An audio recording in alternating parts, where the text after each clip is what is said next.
예수 안에서 사랑합니다. 예수 안에서 축복합니다. 한 번 더요. 예수 안에서 사랑합니다. 예수 안에서 축복합니다. 얼마 전에 은퇴하신 목사님 한 분이 들려주신 자신의 옛날 이야기입니다.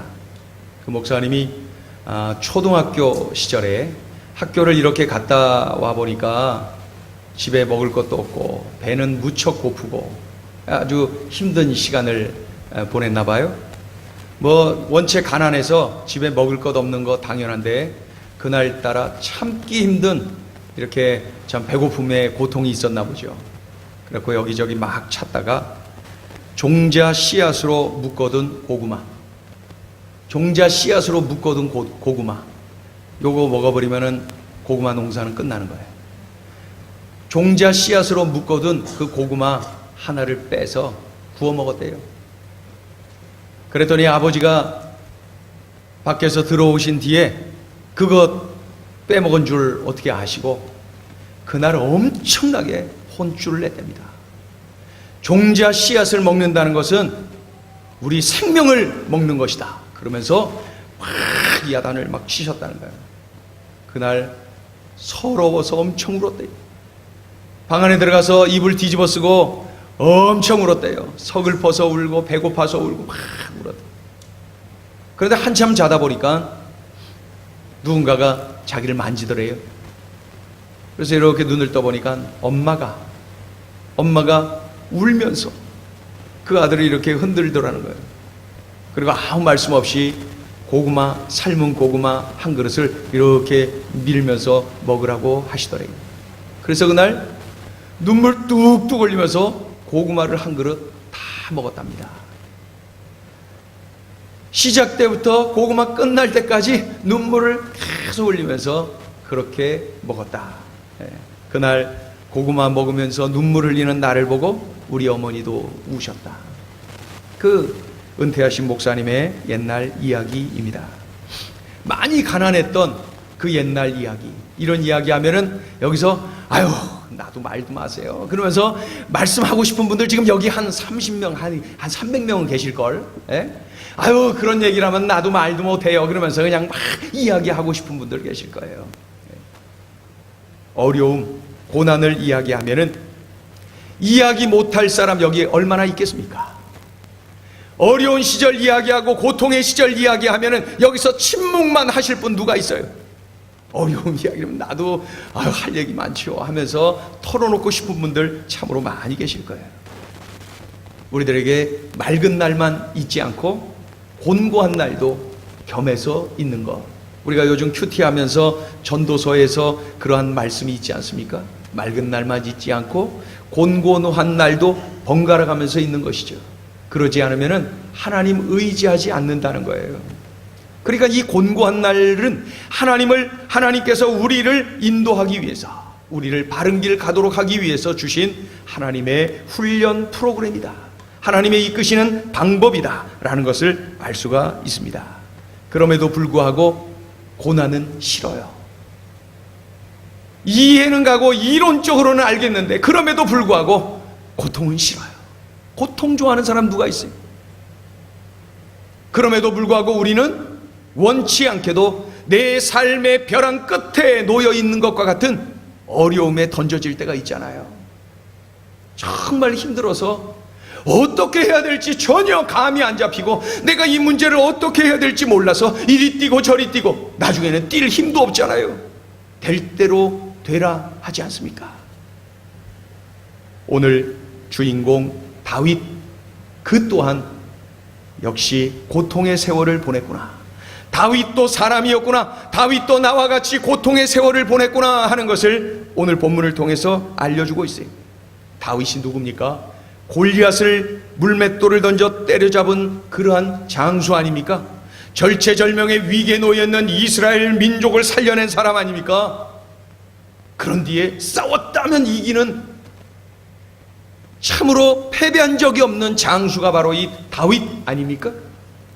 그런데 사람들이 막 노래를 지어서 부르는데 그 노래 가사가 사울은 천천히요 다윗은 만만이라. 사울 왕이 죽인 적의 수는 이만큼인데 다윗이 죽인 적의 수가 훨씬 더 많구나 하면서 다윗을 더 높여주는 그러한 이야기를 사람들이 노래를 부르는 거죠. 그러자 사울 왕이 시기 질투를 합니다. 다윗을 죽이고자 하는 그러한 마음, 야, 이거 가만히 놔뒀다가는 내 자리 뺏겠는데, 나를 죽이려고 달려들겠는데, 그러면서 이 사울 왕이 다윗을 죽이려고 합니다. 어느 날 마음 관리를 잘못해서 막 이렇게 감정 처리를 잘못했고 그냥 옆에 있는 창을 들어갔고 저쪽에 있는 다윗을 향해서 창을 던졌어요. 그날 다윗이 피하지 않았더라면은 창에 맞아 죽고 말았을까요? 그러던 중에 사울 왕의 딸 미갈이라고 있지 않습니까? 그 미갈이 다윗을 사랑하기 시작했어요. 다윗을 좋아하는 거예요. 다윗을 사랑하는 거예요. 그러나 이 사울 왕은 다윗이 사위가 되는 것 원치 않았어요. 그래서 겸사겸사 사위도 삼지 않고 또 다윗을 죽일 겸 해서 신하를 보내서 이런 말을 해요. 사위가 되려면은 한 가지를 해야 된다. 저 원수, 저 적국인 블레셋에 가서 적군 100명을 죽이고 와라. 그러면은 사위로 삼겠다. 그런데 다윗이 어떻게 해요? 200명 죽이고 와요. 그러니 꼼짝없이 사위로 삼게 되는 것이죠. 그런데 이 사위를 또 삼고자 하니까 결혼을 했는데 이거 마음에 영 또 안 들어요. 그러니까 불안하니까 어떻게 해요? 암살조를 만들어서 다윗을 죽이고 와라.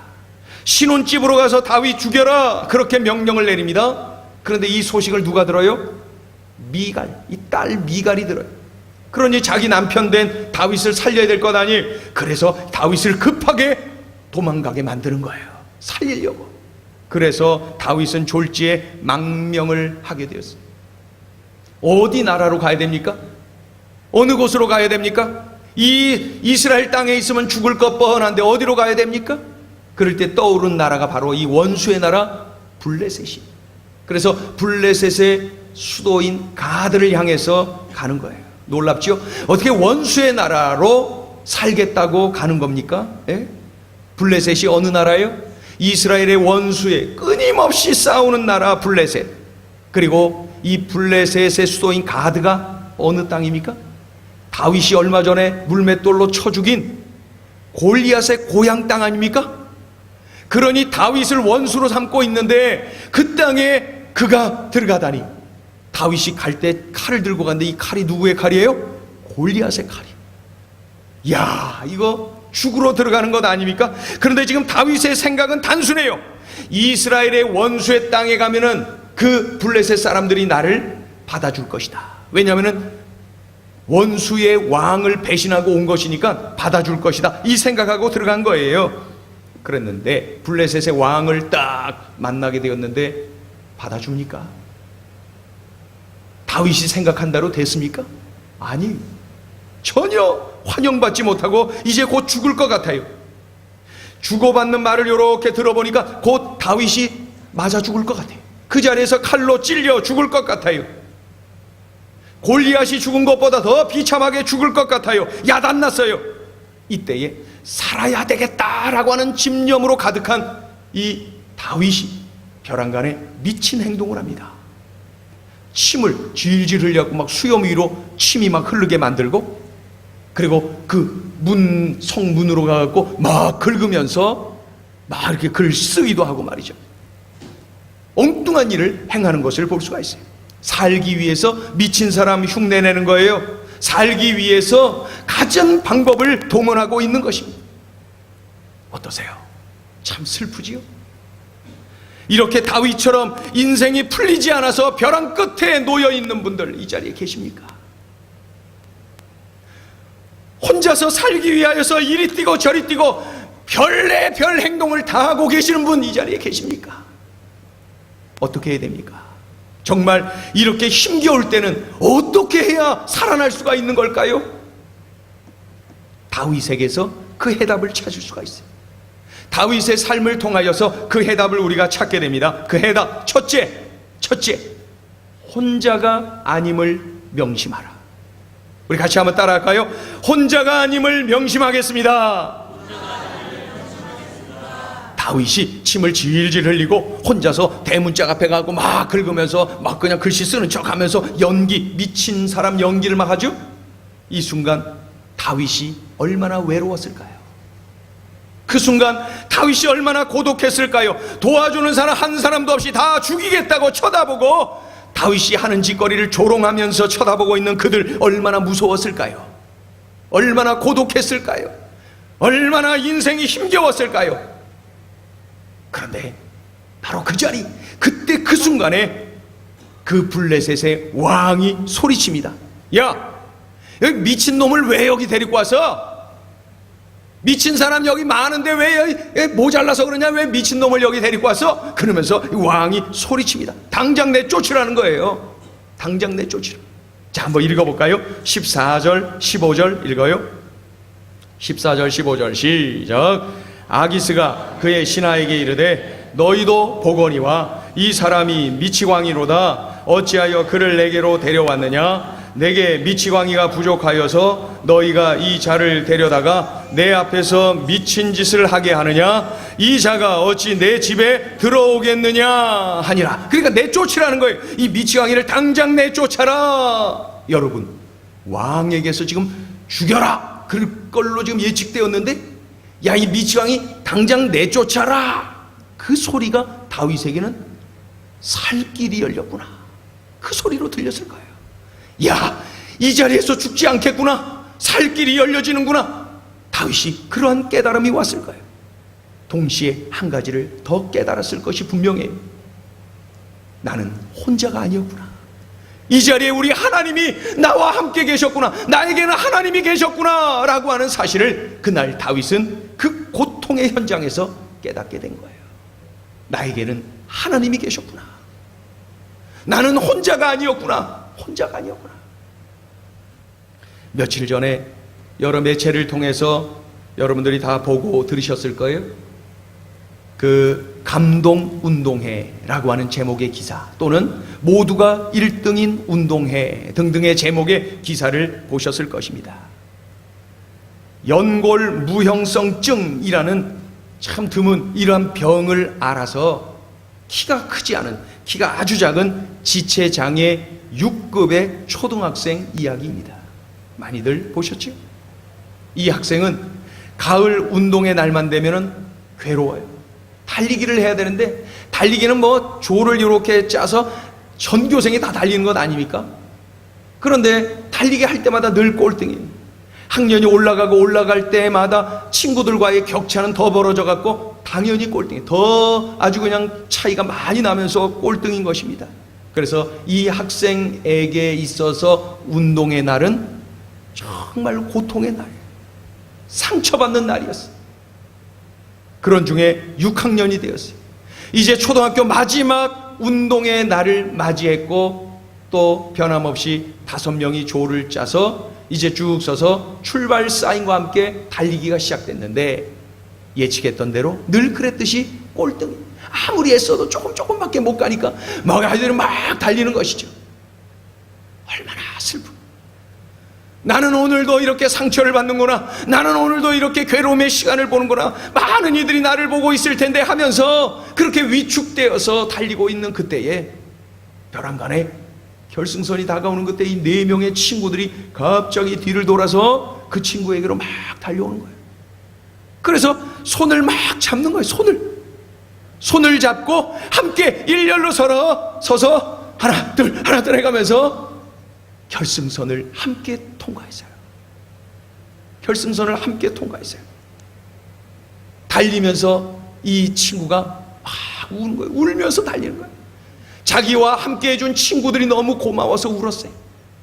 그 모습을 멀리서 응원석에서 바라보고 있던 그 가족이 그 모습을 바라보면서 엉엉 울었다는 거예요. 너무 고마워서. 그 친구들 모두가 너무 고마워서 그 모든 가족이 함께 울었다는 이야기입니다.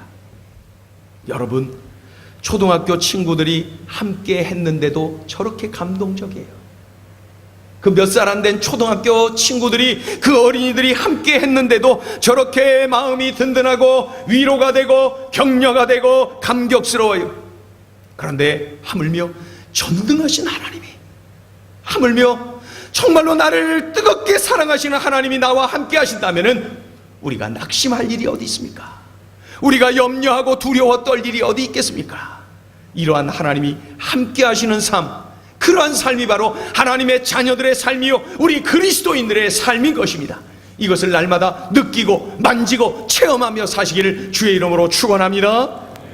삶이 힘겨울 때, 도대체 외롭고 고독하고 참으로 지칠 때에 여러분 기억하세요.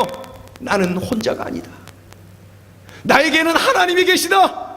이것만 기억할 수 있다면 나는 절망의 벼랑 끝에서 일어날 수가 있어요. 낙심의 벼랑 끝에서도 회복될 수가 있어요. 역전을 경험할 수가 있어요. 이것이 바로 하나님의 자녀들에게 주신 영광입니다. 우리에게는 하나님이 계시잖아요. 하나님이 계신데도 불구하고 낙심하고 좌절을 하고 염려하고 두려워 떨 일 없어요. 나에게는 하나님이 계시다. 우리 한번 어린아이처럼 크게 한번 외쳐보세요. 나는 혼자가 아닙니다. 나에게는 하나님이 계십니다. 나에게는 하나님이 계시다는 사실, 이것만 기억해도 난 그 벼랑 끝에서 얼마든지 희망을 품을 수가 있는 것입니다. 오늘 다윗의 삶을 통해서 둘째로 주시는 메시지가 있어요. 그것은 뭐냐면은 감사를 선택하라. 감사를 선택하라. 오늘 본문에 해당되는 내용의 시가 몇 편 있어요. 그러니까 다윗이 오늘 본문에서의 이러한 사건이, 자기가 경험한 이때 이 사건이 굉장히 참 오랫동안 기억이 나는 그런 사건이었나 봐요. 그래서 시편 몇 곳에 오늘 본문과 관련된 내용의 시가 있어요. 그 중에 하나가 시편 56편인데, 그 56편을 시작할 때 이런 기록이 있어요. 다윗이 블레셋 땅 가드에서 블레셋 사람들에게 잡힌 때를 기억하며 지은 시, 이렇게 기록이 돼 있어요. 그래서 그 시편 56편 12절 13절에서 다윗은 이렇게 고백하죠. 같이 읽어볼까요? 시작. 하나님이여, 내가 주께 서원함이 있사온즉 내가 감사제를 주께 드리리니 주께서 내 생명을 사망에서 건지셨음이라. 주께서 나로 하나님 앞 생명의 빛에 다니게 하시려고 실족하지 아니하게 하지 아니하셨나이까. 다윗이 무엇을 하고 있어요? 하나님께 감사제를 드리는 거예요. 하나님께 감사를 드리는 거예요. 하나님께 감사의 예배를 드려요. 감사의 고백을 올려드려요. 극심한 고통의 자리, 인생의 벼랑 끝에서 자신의 생명을 건져주신 하나님께 감사하고 있는 거예요. 실족하지 않게 나를 건져주신 하나님 감사해요. 감사를 올려드리고 있어요. 다윗은 그런 상황에 빠진 것을 원망하고 불평하고 교만에 빠지지 않아요. 하나님을 향해서 원망하고, 나를 왜 그런 대로 몰아넣으셨어요? 원망하고 불평하고, 그래가 하나님 앞에서 교만 떨지 않아요. 어떤 분은 이걸 원망, 불평, 교만에 빠지는 원불교 신앙이라고 해요. 원불교에 빠지지 않았다. 원불교에 빠지지 않았다. 그 자리에서 감사를 선택했다. 감사를 선택했다. 다윗은 그런 상황에 빠진 것을 한탄하고 원망하고 불평하고 교만에 빠지지 않았어요. 그러한 상황에서도 하나님이 나를 건져주셔서 감사해요. 그러한 상황에서도 하나님 나와 함께 있어 주셔서 감사해요. 하나님께 감사를 올려드리고 있어요. 여러분, 내가 원불교 신앙에 빠지면은 사탄이 나를 지배합니다. 그런데 내가 그 자리에서 감사를 선택할 때에 내 안에 천국이 이루어지고 나는 하나님의 그 인도를 받게 되는 것이죠. 출애굽 이후에 광야 40년 내내 하나님은 이스라엘 백성들을 인도하시는데 날마다 일용할 양식을 주셨어요. 그 일용할 양식의 이름이 뭐예요? 만나예요. 만나. 얼마나 신기합니까? 그리고 아침에 딱 나가보니까 그냥 하얗게 만나가 내려져 있는 거예요. 이게 뭐요? 그리고 이름이 이게 뭐예요? 이게 뭐야? 이게 만나라는 이름의 뜻이에요. 만나의 뜻이 뭐예요? 이게 뭐예요? 만나. 이게 뭐예요? 이게 만나의 만나. 이게 너무 신기한 거예요. 나가보니까 이게 뭐예요? 날마다 이게 뭐예요? 이게 뭐예요? 날마다 이게 만나에 만나. 참으로 얼마나 신기한, 일용할 양식을 날마다 주시는 거예요. 참 감사하죠. 단 하루도 굶은 날 없어. 광야 행진하면서 그 사막을 걸어가면서 굶어 죽었다 기록이 하나도 없어요. 만나를 주셨거든요. 그런데 민수기 21장 그 5절에 보면은 이런 부분이 나와 있어요. 뭐라고 되어 있냐면, 우리 마음이 이 하찮은 음식을 싫어하노라. 처음에는 이게 뭐요? 그래서 막 감탄하면서 감격해하면서 고마워하고 감사하던 그들이 하찮은 음식으로 여겼다는 거예요. 이 하찮은 음식, 그거를 영어 성경을 보면은 miserable food. miserable 뭐예요? 이 뭐 비극적인 거예요. 끔찍한 거예요. 끔찍한 음식을 오늘도 주셔? 끔찍한 거 오늘도 나왔네? 여러분, 이게 말이 됩니까? 감사하다 그러더니 감사를 잃어버리고 그걸 보고 miserable food, 끔찍한 음식이라고 표현하고 있는 것입니다. 원불교 신앙에 빠진 거예요. 우리는 감사를 선택해야 돼요. 어느 환경에서나 감사를 선택할 때에 우리는 하나님 안에 거하는, 그래서 감격하고 기뻐하고 감격하는 그러한 은혜를 누릴 수가 있는 거예요. 어느 책에 보니까 이러한 내용이 있어요. 어느 동네에 할아버지가 계시는데 그 할아버지의 별명이 뭐냐면 감사 할아버지. 감사 할아버지. 언제나 감사합니다 하나님. 언제나 감사해요. 사람들이 볼 때 뭐 저런 걸 가지고 저런 상황에서도, 근데 기가 막히게 끌어내서 하나님께 늘 감사합니다 하나님. 감사 할아버지의 별명이. 그런데 가난하게 살고 있었던 이 할아버지가 하루는 뭐 이제 그 할머니를 좀 이렇게 좀 감동시키고 싶어서 돼지고기 한 근 샀대요. 없는 살림에 돼지고기 한 근 사갖고 이렇게 그냥 신문지에다 막 말았잖아요. 막 말아갖고 이제 집으로 가고 있는데 그만 좋아서 그냥 그 기쁨으로 달려가다가 돌뿌리에 걸려 이 할아버지가 넘어지면서 돼지고기 한 근이 굴러가면서 저기 막 그 물이 있고 흙탕물에 돼지고기가 쫙 굴러서 거기에 빠진 거예요. 그거를 몇 사람이 딱 본 거예요. 그때 사람들이 딱 야, 이런 상황에서도 감사합니다 하나님 할까? 요것이 궁금해져. 돼지고기 빠진 것보다도 요럴 때 저 할아버지가 뭐라 그럴까? 그게 궁금해. 그때 할아버지가 벌떡 일어나서 툴툴 털면서 이렇게 외치는 거예요. 하나님, 돼지고기는 버렸지만은 입맛을 버리지 않아서 감사합니다. 그런 상황에서도 그렇게 감사를 찾아내더라는 거예요. 그것을 바라보고 사람들이 이야, 감사 할아버지가 분명하구나. 여러분, 이 정도 내공은 우리가 가져야 되는 것 아닙니까? 이 정도 저력은 우리가 가져야 되는 것 아니에요? 환경에 따라서 그냥 감사해요 그러다가 그냥 miserable food, 금세 끔찍한 음식 오늘도 먹어야 되네, 아유 지겨워, 그러면서 하나님 주신 하나님 앞에 불평하고. 여러분, 우리의 모습이 이것은 아닙니까? 다윗은 벼랑 끝에 가게 하셨다 그러면서 하나님을 원망하고 불평하고 교만에 빠지는 것이 아니라, 하나님 그 벼랑 끝에서 건져주셔서 감사합니다. 그때 그 자리에서 함께 있어 주셔서 감사합니다. 하나님 앞에 감사제를 드렸다라고 고백하고 있어요. 여러분, 벼랑 끝에 계신 여러분, 또 힘겨운 시간을 보내고 있는 여러분, 그렇다면 기억하세요. 내가 하나님께 감사를 선택해야 된다. 감사를 선택해야 된다. 하나님께서는 여전히 함께 있어 주시고 여전히 나를 인도하고 계시다. 이 사실을 기억하며 감사를 선택해야 돼. 우리 같이 한번 따라합니다. 감사를 선택하겠습니다. 입으로 범죄하고 하나님 마음 아프게 해드리고 참으로 믿음 까먹는 행동하지 말고, 그런 상황에서조차도 감사를 선택하고 고백하는 그러한 우리의 삶이 되어야 됩니다. 우리 다시 한번 고백하겠습니다. 언제나 감사를 선택하겠습니다. 다윗을 통하여서 벼랑 끝에서조차도 참으로 살아나고 은혜를 누리는 그러한 교훈이 있습니다. 그 셋째는 뭐냐면은 예배의 자리로 가라.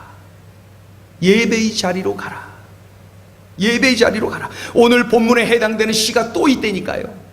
그러니까 오늘 본문에서의 이러한 다윗의 경험이 얼마나 다윗 인생에서 기억에 오래 남는지를 우리가 알 수가 있습니다. 다윗의 이러한 오늘 본문에서의 경험이 또다시 시로 나타난 게 몇 편이냐면 시편 34편이. 시편 34편. 그 시편 34편을 시작하면서 성경은 이렇게 기록되어 있어요. 다윗이 미친 척 하다가 쫓겨나서 지은 시, 이렇게 되어 있어요. 그 34편 1절에서 다윗이 고백합니다. 1절 같이 읽어볼까요? 시작. 내가 여호와를 항상 송축하며 내 입술로 항상 주를 찬양하리이다. 한 번 더요. 시작. 내가 여호와를 항상 송축하며 내 입술로 항상 주를 찬양하리이다. 아멘. 미친 척 하다가 쫓겨나서 도망치는 상황에서 찬양이 나옵니까? 예배할 그런 마음이 있게 됩니까? 그럼에도 불구하고 이 다윗은 그런 상황에서 하나님께 예배했다는 거예요. 하나님을 찬양했다는 거예요. 그 고통스러운 상황에서조차도 자존심 다 무너진 그 자리에서도 하나님을 예배했대요. 하나님을 찬양했대요. 하나님과 대화했다는 거예요. 그러자 하나님은 그의 예배를 받으시고 기도에 응답하시고 두려움에서 건져내 주셨다. 여러분, 이것이 바로 예배자의 영광입니다. 예배하는 자가 누리는 영광이에요. 예배하는 자가 바로 이러한 영광을 누리는 거예요. 예배. 그러니 이 자리가 얼마나 감격스러운 자리입니까? 그 예배한 그 다윗, 그 다음으로 한번 읽어볼까요? 3절 4절 읽어봅니다. 시작. 나와 함께 여호와를 광대하시다 하며 함께 그의 이름을 높이세. 내가 여호와께 간구하매 내게 응답하시고 내 모든 두려움에서 나를 건지셨도다. 아멘. 여러 해 전에 제가 전도사로 이렇게 교회를 섬기는 때가 있었지요. 그때 그 1부 예배, 2부 예배로 이렇게 그 예배를 드리던 때인데 늘 1부 예배 가장 1등으로 오시는 그 연세 드신 할머니가 계셨어요. 1부 예배가 7시, 아침 7시에 예배를 드리는데 그 예배를 1등으로 오셔요. 네. 그래서 예배를 위해서 이렇게 미리 나와서 교역자들이 준비도 하고 기도도 하고 그런 때에 꼭 문 열고 1등으로 들어오시는 할머니가 계셨어요. 그런데 그 할머니가 어느 주일에 1부 예배 안 보시는 거예요. 1등으로 오셔야 되는데 안 오셔요. 어디가 편찮으신가? 왜 안 오셨지? 1부 예배 마치고 교회 바로 옆에. 그래서 제가 여기 쓱 가봤어요. 할머니 그랬더니 편찮으시도 않고 건강하신데 그냥 뚝 앉아 계시는 거예요. 얼굴이 쌍크래갖고 앉아 계시고. 무슨 일 있으세요? 왜 1부 예배를 안 오셨어요? 그랬더니 아무 말 안 하고 그냥 이렇게 틀어 앉으시고, 저 때문에 무슨 일 있나? 그런 생각이 들 정도로. 그래서 무슨 일 있으세요? 1부 예배 못 들으셨는데 이제 2부 예배 하니까 2부 예배 가세요. 2부 예배 가시면 돼요. 같이 가요. 그랬는데 그 할머니가 하시는 말씀이, 전사님 내 얘기 좀 조금 들어보시오. 그러면서 전라도 사투리로 이야기를 하는 거예요. 아드님이 트럭에다가 채소를 싣고 다니면서 채소 장사를 하는데 교통사고가 났대요. 그래서 교통사고가 나면서 몸은 다치지 않았는데 차가 많이 부서지고 이 채소 잔뜩 해갖고 이제 팔려고 가다가 이것 막 엉망이 되어버리고 손해를 엄청 봤다는 거예요. 그 이야기를 들으면서 그래서 교회 가기 싫다는 거예요. 그래서 제가 얼굴을 보면서 이런 말씀을 드렸어요. 그래도 아드님이 다치시지 않은 것이 얼마나 감사해요. 이럴 때일수록 하나님께 예배 드려야죠. 다치지 않게 한 것이 감사합니다. 감사도 드리시고 예배 드려야 됩니다. 하나님께서 더 좋은 뜻이 있으실 거예요. 우리 하나님께 가서 예배해요. 그랬더니 억지로 막 끌려 나오다시피 하면서 따라 나오셨어요. 그래서 예배를 드리셨어요. 예배 드리고 나서 이제 밖으로 나가실 때 그 문 앞에서 제가 인사하는데 제 손을 꽉 잡으면서 이렇게 말씀해요. 전도사님, 여간 고맙소이. 여간 고마워요. 여간 고마워요. 여러분, 억지로 끌려오다시피 한 그 할머니가 왜 고맙다고 저에게 말씀하고 있는 거예요? 이게 바로 예배자의 영광이에요. 억지로 왔지만은 그 예배에 하나님이 만져주셨어요. 가기 싫은데 억지로 왔지만은 우리 하나님이 그 자리에서 만져주시고 안아주셨던 거예요. 하나님께서 깨달음을 주셨던 거예요. 여러분, 이것이 바로 예배자의 영광이에요. 어려움이 있습니까? 벼랑 끝에 놓여 있습니까? 그렇다면 지금 바로 예배의 자리로 달려가야 될 때예요. 많은 분들이 어려워지면 교회 안 가, 어려워지면 예배 안 가. 반대. 어려워질수록 예배의 자리로 달려가야 돼. 이 다윗처럼 말이죠. 언젠가 제가 설교 시간에 유명한 그 어거스틴의 어머니 모니카 이야기를 설교 시간에 했어요. 잘 아시잖아요. 어거스틴이 성적으로 방탕하고 또 그냥 마니교라고 하는 이상한 사이비 종교에 심취돼 갖고 하나님을 떠나 살 때가 있었잖아요. 그럴 때 젊은 날에 그 어거스틴은 방탕한 어거스틴. 그런데 이 어머니 모니카가 이 아들의 이름을 불러가며 하나님 앞에 기도하고 눈물로 기도하고 그러나 아들 어거스틴은 변화가 일어나지 않아요. 맨날 그 모습 그대로 타락된 모습. 그러던 중에 지칠 대로 지친 이 어머니 모니카가 그 당시에 유명한 교부인 이 함브로시우스에게 찾아오죠. 그래서 그 교부님에게 이야기합니다. 교부님, 제 아들 어거스틴이 이러이러합니다. 제가 오랜 세월 기도했는데 전혀 응답이 없어요. 오랜 세월 눈물로 기도했으나 하나님께서는 내 아들을 만져주질 않고 계십니다. 언제까지 제가 이러해야 될지 모르겠어요. 지칠 대로 지쳤습니다. 그때 그 교부님께서 다 듣고 계신 후에 한마디 하죠. 염려하지 말고 돌아가세요. 눈물로 기도하는 어머니가 있는 한 그 아들은 절대로 잘못되지 않습니다. 그 교부님의 그 말씀에 힘을 얻어갖고 이 모니카가 집으로 돌아가죠. 그 이후로도 계속해서 기도하는 거예요. 그리고 하나님께서 만져주셔서 어거스틴이 우리가 알고 있는 어거스틴으로 뒤집어진 것이고, 기독교 역사상 2000년 기독교 역사상 가장 위대한 인물 한 3번째 안에 들어가는 그러한 훌륭한 인물이 됐습니다. 이 내용을 제가 설교 중에 이야기했죠. 그리고 나서 몇 주 지난 어느 날 우리 성도님 한 분이 자연스럽게 다른 이야기하다가 이런 얘기를 해요. 목사님, 몇 주 전에 그 예배 시간에 어거스틴 어머니 이야기하셨잖아요. 했지요. 제가 그날 은혜를 많이 받았습니다. 잘 됐네요. 아시다시피 우리 집안에 우리 애들을 위해서 제가 기도를 많이 하고 있잖아요. 주님 믿지 않고 그리고 멀어져 있고, 그래서 이 자녀들을 위해서 제가 계속 기도하고 있는데 이렇게 지금도 그 아이들은 변함이 없습니다. 아직은. 그럼에도 불구하고 똑같이 기도를 하고 있는데 그날 예배 드리기 이전과 그 예배 이후가 달라졌다는 거예요. 뭐가 달라졌나요? 그랬더니 확신을 가지고 기도하는 것이 달라졌어요. 그 이전에는 기도는 해도 확신이 없었대요. 그런데 이 예배 이후에는 확신 있는 기도를 하고 있습니다. 아직 그 아이들이 달라지고 변화되고 그런 것은 아니지만은 내가 달라졌다는 거예요. 확신 있는 기도를 올려드리고 있다는 거예요. 여러분, 이것이 바로 예배자의 영광이라는 거예요. 예배를 놓쳤다라면 이러한 영광을 누가 누릴 수가 있겠어요? 예배를 멀리 했더라면 이러한 놀라운 은혜를 가슴에 끌어안고 살 수가 있었겠습니까? 예배하는 자리로 가세요. 예배 자리로 달려가세요. 우리 권사님 중에 한 분이 아드님이 지난주일인가요? 제가 그 외국으로 떠났어요. 외국으로 떠나는데 그 전날 우리 권사님이 저에게 전화를 하셨어요. 우리 아들아이가 학교 다닐 때까지만 해도 신앙생활 참 열심히 했습니다. 그런데 지금 그 청년 시절 교회를 떠나고 이렇게 신앙생활을 제대로 하지 않고 있어요. 그런데 외국으로 가는데 한 2, 3년 동안 외국으로 가야 되는데 가기 전에 부탁을 했대요. 얘야, 엄마에게 이런 그 바람이 있다. 너 가기 전에 예배 한번 같이 마지막으로 나랑 같이 예배 드리고 좀 가라. 그랬더니 그 아드님이 또 참 착해서 어머님의 그 바람을 듣고 지지난주에 그것도 모르겠네. 와갖고 같이 예배를 드렸어요.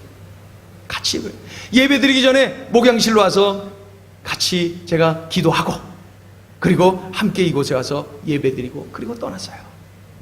예배 드리는데 제가 수시로, 여러분들은 못 느껴도 제가 예배하는데 뭐 여기 지금 한 3,000명도 안 되잖아요. 그래갖고 제가 여러분들 예배 잘 드리나, 예배 드리는데 지금 말씀이 심겨지나 이런 거 다 압니다. 제가 이렇게 한 2초도 안 걸립니다. 다 느낍니다. 저분에게 지금 말씀이 푹푹 꽂히고 있구나. 저분은 담벼락에 공 던지는 것처럼 말씀이 튀어나오고 있구나.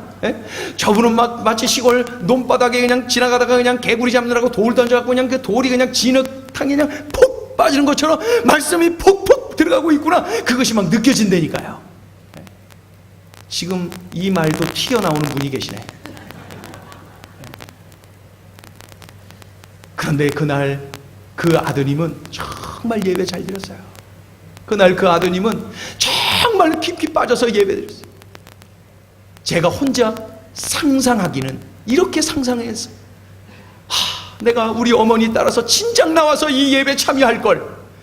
그런 후회를 막 하는 것처럼 느껴졌다니까요. 저 혼자만. 근데 그런 마음으로 예배 드리는 것처럼 막 느껴졌어요. 얼마나 막 빠져서 예배하든지. 여러분, 그런 마음으로 우리 아들 예배 드리고 외국 나간 거예요. 우리 권사님 마음이 그래도 든든해. 저하고 약속했어요. 그곳에 가서 교회를 가서 정말로 다시 역전의 은혜를 경험하는 거. 외국 나가서 이렇게 그곳에서 이 예수님을 다시 만났습니다. 이런 소식이 들려와야 되지 않습니까? 그래서 그곳에 가서 계속 주의를 지키기로 약속을 했습니다. 여러분, 새로운 그 어려움이 놓여 있고 또 새로운 뭔가를 할 때 얼마나 두렵습니까? 이렇게 저렇게 인간의 방법으로, 인간의 방식으로 뛰어들려고 할 때 얼마나 염려가 됩니까? 여러분, 다윗이 경험한 거예요. 다윗은 그런 때에 하나님께 예배하는 것을 선택했어요. 혼자가 아닙니다. 하나님이, 나의 하나님이 함께 계시고, 그리고 내가 선택할 것은 바로 감사입니다. 원불교가 아니라 감사입니다. 그리고 내가 가야 될 곳은 예배하는 자리입니다. 내가 기억해야 될 것, 나는 혼자가 아니다. 나의 하나님이 계시다. 내가 선택해야 될 것, 원불교가 아니라 감사. 내가 가야 할 곳, 예배하는 자리. 예배하는 자리. 오늘 이 들려주신 말씀을 붙잡고 벼랑 끝에서도 넉넉하게 이겨내는 믿음의 용사들 되시길 예수의 이름으로 축원합니다. 축원합니다. 이 시간에 우리 함께 찬양을 해요. 주님 다시 오실 때까지 제가 이러한 믿음을 가지고 살겠습니다. 어떠한 환경에서도 제가 이러한 믿음을 가지고 달려가겠습니다. 결단하면서 우리 찬양 올려드립니다.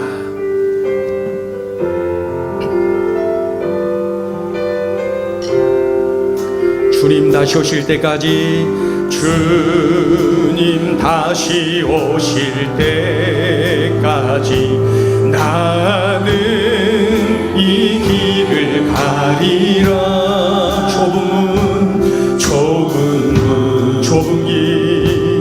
좁은 길 나의 십자가 지고, 나의 십자가 지고, 나의 가는 이 길 끝에서, 나의 가는 이 길 끝 나는 주님을 보리라. 나는 주님을 보리라. 영광의 내 주님, 영광의 내 주님 나를 맞아주십니다. 나를 맞아주시.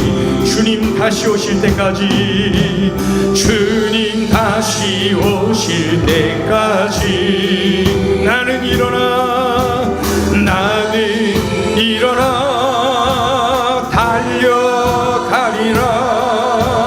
주의 영광 온 땅 덮을 때 나는 일어나, 나는 일어나 노래하리. 내 사모하는 주님, 내 사모하는 주님, 온 세상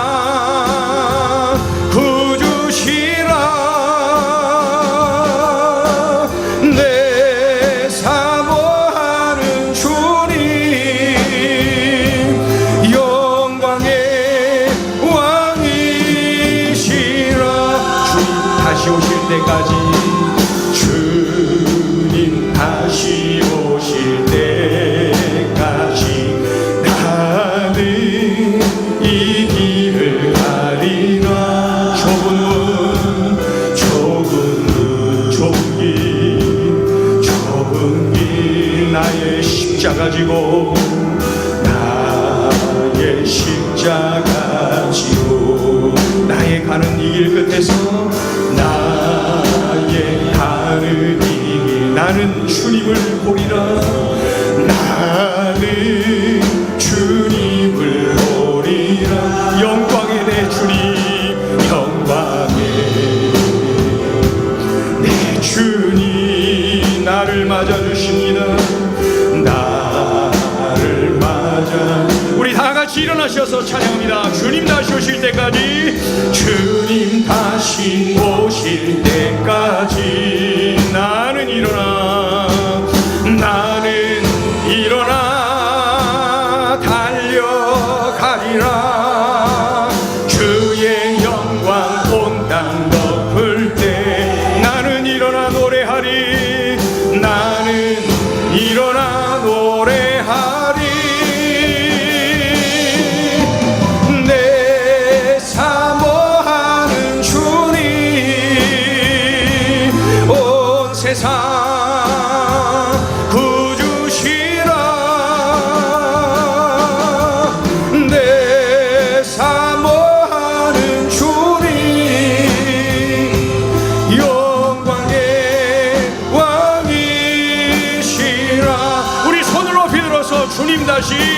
주님 다시 오실 때까지 나는 일어나, 나는 일어나 달려가리라. 주의 영광 온 땅 덮을 때 나는 일어나, 나는 일어나 노래하리. 내 사모하는 주님,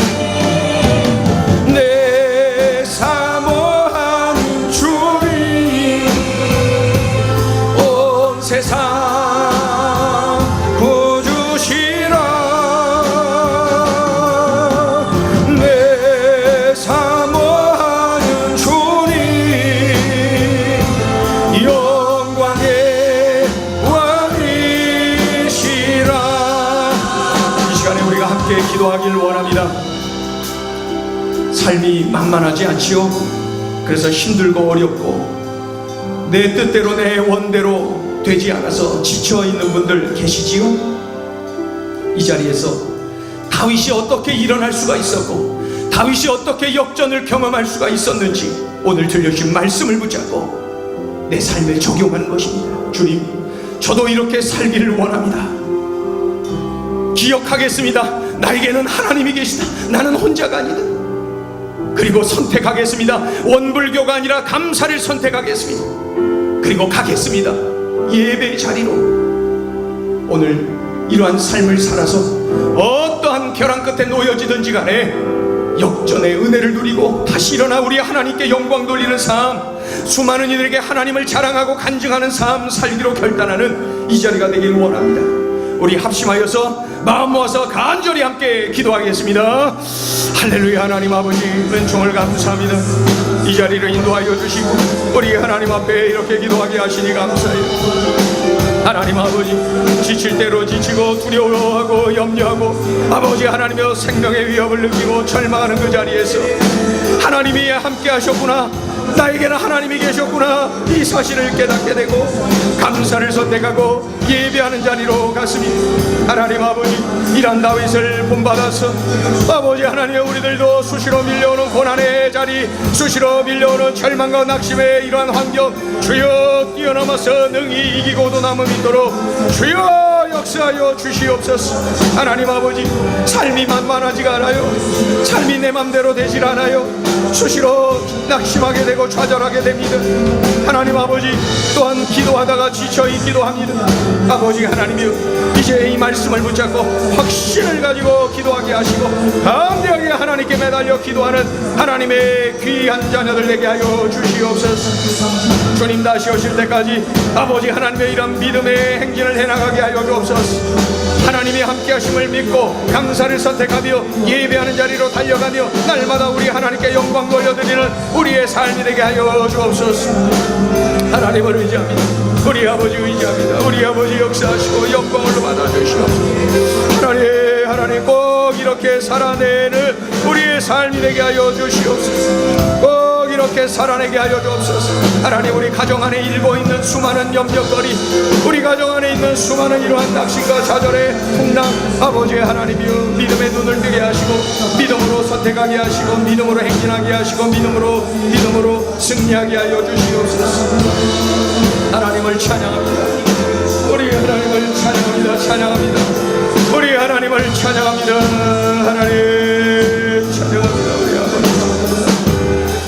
아버지 믿음으로 승리하는 하나님의 자녀들 나에게 도와주시옵소서.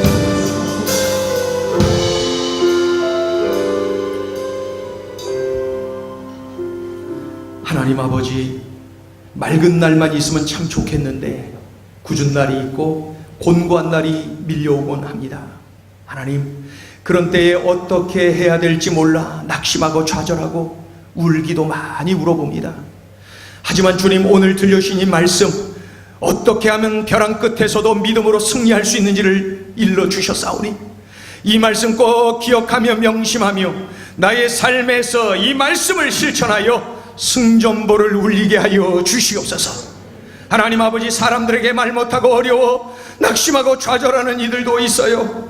하나님 아버지, 너무너무 힘들어서 어떻게 해야 되는지 몰라서 이리 뛰고 저리 뛰고 하며 쓰러져 있는 분들도 있어요. 주님, 오늘 말씀을 기억하게 하시고 어느 때나 이 말씀이 기억나게 도와주시고 우리 주님이 함께 하심을 늘 느끼고 만지고 체험하며 감사를 선택하고 예배하는 자리로 달려가 승리하는 믿음의 용사들 다 되게 하여 주시옵소서. 들려주신 이 말씀대로 살았더니 이렇게 되었어요. 하나님이 이렇게까지 해주셨어요. 감사 감격하며 간증하는 우리 모든 행전 식구들 다 되게 역사하여 주시옵소서. 예수님의 이름으로 감사하며 기도 올리옵나이다.